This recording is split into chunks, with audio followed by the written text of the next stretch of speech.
Hello दोस्तों, welcome to YouTube channel Ahilyabai coaching classes. दोस्तों, आज के इस वीडियो में आपको कक्षा 10वीं विषय विज्ञान के चैप्टर 4 का कार्बन एवं इसके यौगिक, इससे संबंधित जो भी क्वेश्चन है, ऑब्जेक्टिव क्वेश्चन हो या 2 अंक का क्वेश्चन हो, 3 अंक का क्वेश्चन हो या 4 अंक का क्वेश्चन, तो इस वीडियो पर सभी 1, 2, 3, 4 अंक के जो भी क्वेश्चन पूछा जाता है उनको हम एक बार रिवीजन करेंगे और पहले विस्तार से पढ़ेंगे फिर रिवीजन करेंगे। तो दोस्तों, आप हमारे चैनल में नए हैं तो चैनल को सब्सक्राइब कर लें और वीडियो को शेयर कर लें। और यदि आप चैप्टर 1, 2, 3 नहीं देखे हैं तो वीडियो के डिस्क्रिप्शन में लिंक दे दिया गया है, वहाँ से देख सकते हैं। डायरेक्ट चैनल को सब्सक्राइब करके वीडियो पे क्लिक करके और देख सकते हैं। तो दोस्तों, कार्बन एवं इसके यौगिक, इस चैप्टर से जो है 6 नंबर के क्वेश्चन पूछा जाना है। कितने नंबर का पूछा जाना है दोस्तों? 6 नंबर का। और आपको यह पता होना चाहिए कि ब्लूप्रिंट अब पिछले वर्ष से शो नहीं हो रहा है कि इस चैप्टर से 2 अंक का आएगा कि 4 अंक का आएगा। तो आपको सभी पढ़ना है, क्योंकि आप चाहे विमर्श पोर्टल पर जाइएगा और वहाँ भी ब्लूप्रिंट देखिए तो वहाँ से ब्लूप्रिंट हटा दिया गया है। जो भी अब परीक्षा बोर्ड परीक्षा अध्ययन आ रहा है उनमें से हटा दिया गया है। तो ये पता नहीं है कि किस चैप्टर से कितने अंक के, मतलब 2 अंक 3 अंक ऐसे निर्धारित किया गया है कि इस चैप्टर से 6 अंक का क्वेश्चन पूछा जाएगा। तो वह 4 अंक का भी हो सकता है, 1, 2 अंक का हो सकता है, या कि ऑब्जेक्टिव क्वेश्चन हो सकते हैं। तो आपको सभी पढ़ना पड़ेगा। तो चलिए हम ले चलते हैं आपको क्वेश्चन की ओर। दोस्तों, यहाँ स्पष्ट लिखा है कि ब्लूप्रिंट के अनुसार 6 अंकों के प्रश्न पूछे जाएंगे। जो ब्लूप्रिंट के आधार पर है तो इस पार्ट से 6 अंक के अंक पूछे जाएंगे। फिर पहला नंबर का जो है कि सही विकल्प चुनकर लिखिए। प्रत्येक प्रश्न 1 अंक का निर्धारित है। तो पहला क्वेश्चन क्या है दोस्तों कि वायुमंडल में कार्बन निम्नलिखित रूप में उपस्थित होता है। तो इसका राइट आंसर हो जाएगा अल्प मात्रा में कार्बन मोनोऑक्साइड एवं कार्बन डाइऑक्साइड। फिर इसके बाद दूसरा क्वेश्चन है दोस्तों, दूसरा क्वेश्चन है कि अमोनिया एक अणु में है, NH3 यानी अमोनिया एक अणु में है। तो दोस्तों, इसका राइट आंसर हो जाएगा केवल जो होगा तो वह एकल बंध हो सकता है। अमोनिया एक अणु जो है तो केवल एकल बंध ही होगा। फिर तीसरा प्रश्न है दोस्तों कि बैंक मिस्टर फुलेरीन का एक अपरूप है। तो दोस्तों, ये तीसरे का राइट आंसर हो जाएगा, तीसरे का कार्बन का। किसका? कार्बन का। फिर इसके बाद चौथा नंबर का प्रश्न है दोस्तों कि उत्प्रेरक जो होता है पैलेडियम या निकिल की उपस्थिति में तेल हाइड्रोजन से अपक्रिया करके वसा बनाते हैं, यह उदाहरण है। तो दोस्तों, चौथे नंबर का आंसर हो जाएगा संयोजन अभिक्रिया। इसका आंसर क्या हो जाएगा? संयोजन अभिक्रिया। फिर इसके बाद दोस्तों पाँचवा क्वेश्चन है। पाँचवा क्वेश्चन, निम्न में से किस यौगिक में OH एक क्रियात्मक समूह है? तो दोस्तों, पाँचवें का राइट आंसर हो जाएगा ब्यूटेनॉल। दोस्तों, पाँचवें का ऑप्शन बी राइट आंसर होगा ब्यूटेनॉल। फिर इसके बाद दोस्तों छठवां है, साबुन के अणुओं में होता है। तो दोस्तों, सभी को पता है कि साबुन के अणुओं में जलरागी सिर एवं जल विरागी पूंछ होता है। क्या होता है? जलरागी सिर और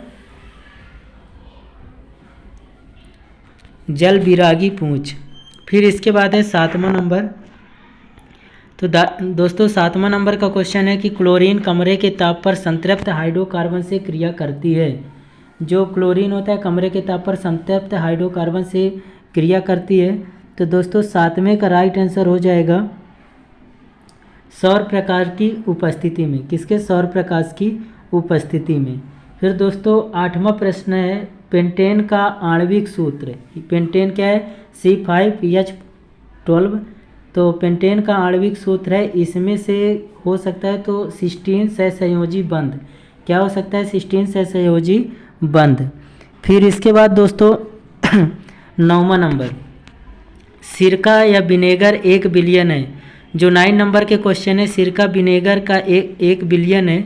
तो दोस्तों राइट आंसर हो जाएगा 9 नंबर का 5 से 8 एसिटिक अम्ल का जल में।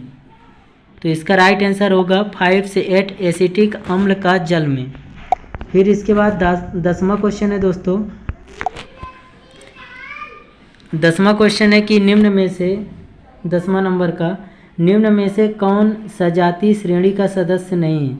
तो दोस्तों 10वें का राइट आंसर हो जाएगा निम्न में से कौन सा सजातीय श्रेणी में नहीं है। तो 10वें नंबर का दोस्तों होगा राइट आंसर C4H8।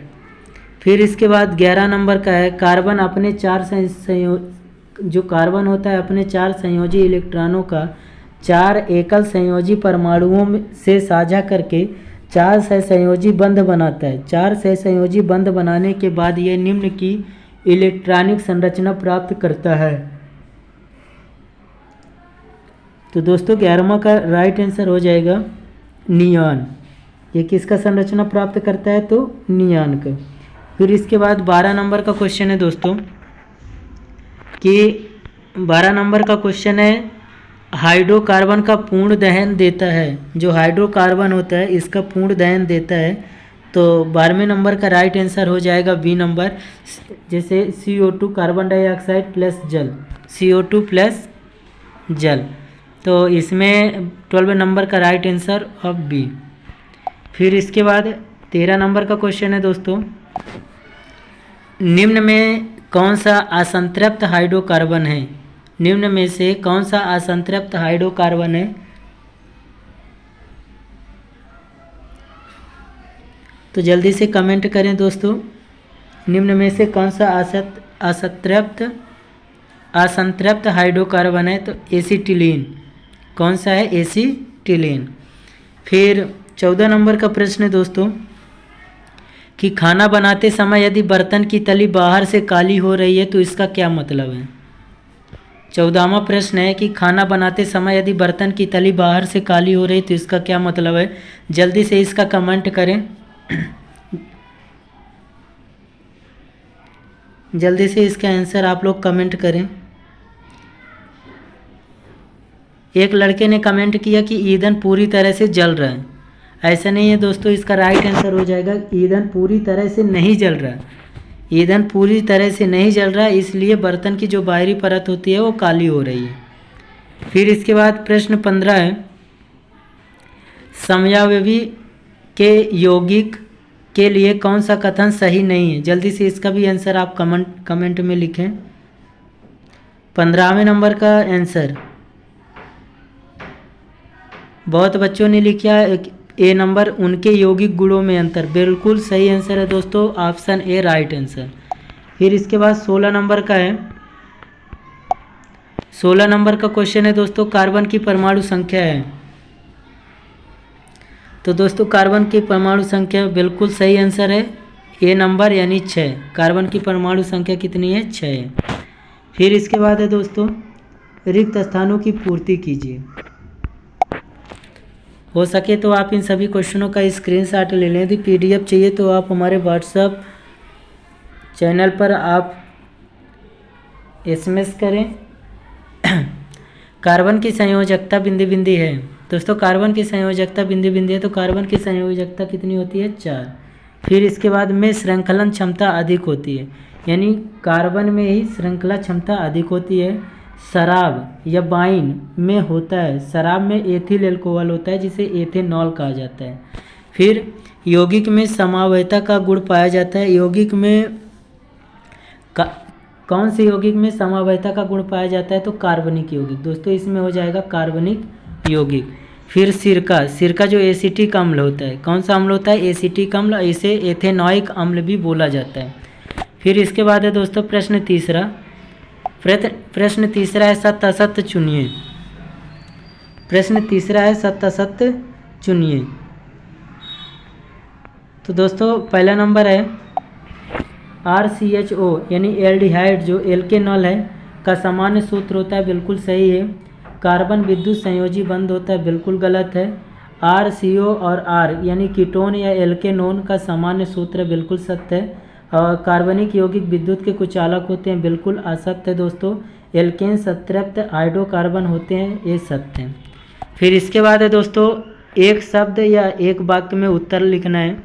तो एक शब्द या एक वाक्य में जो उत्तर है, इस चैप्टर से 6 अंक के क्वेश्चन पूछे जाएंगे। आप किसी भी प्रश्न को मिस ना करें, और यदि एक बार समझ में नहीं आए तो वीडियो को सेकंड बार प्ले करके और उसको भी आप समझ सकते हैं। यदि PDF चाहिए तो PDF हम आपको प्रोवाइड कराएंगे, और यदि आपको नोट्स बनाना है तो आप इन सभी क्वेश्चनों का नोट्स बना सकते हैं। इससे बाहर एक भी प्रश्न नहीं आएगा। जब से NCERT पैटर्न चेंज हुआ है दोस्तों, तो इसी से संबंधित जितने भी क्वेश्चन हैं बार बार पूछा जाता है। वैसे तो आपके बुक में जितने भी क्वेश्चन हैं इन सभी क्वेश्चनों का आंसर बताया जा रहा है।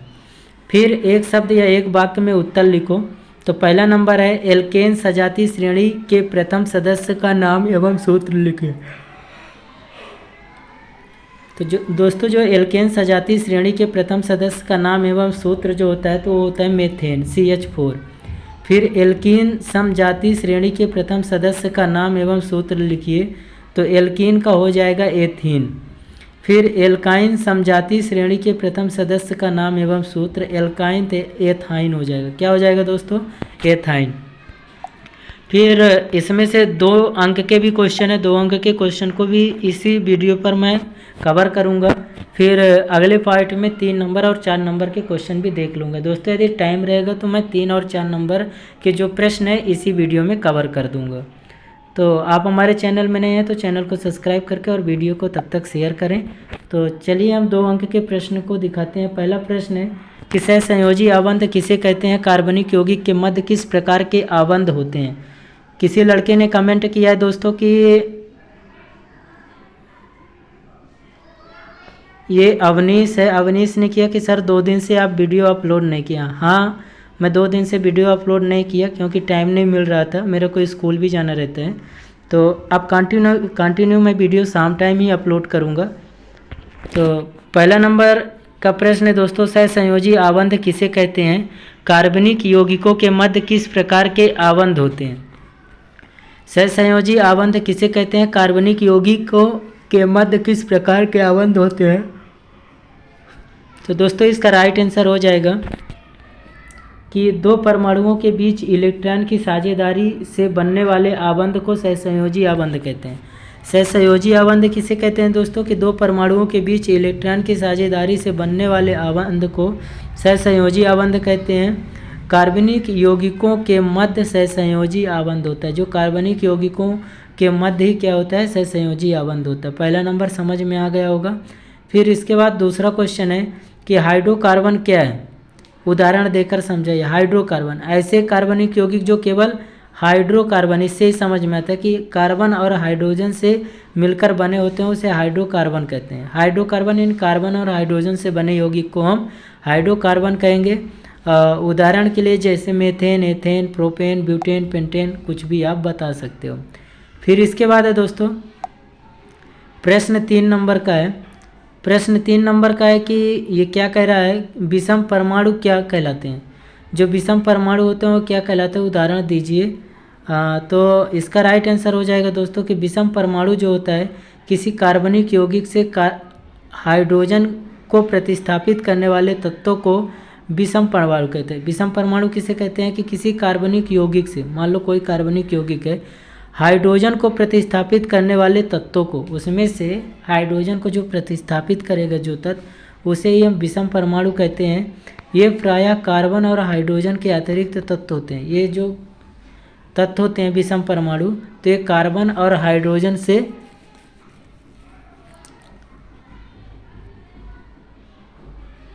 अतिरिक्त तत्व में होते हैं। जैसे इसके उदाहरण भी देख लो।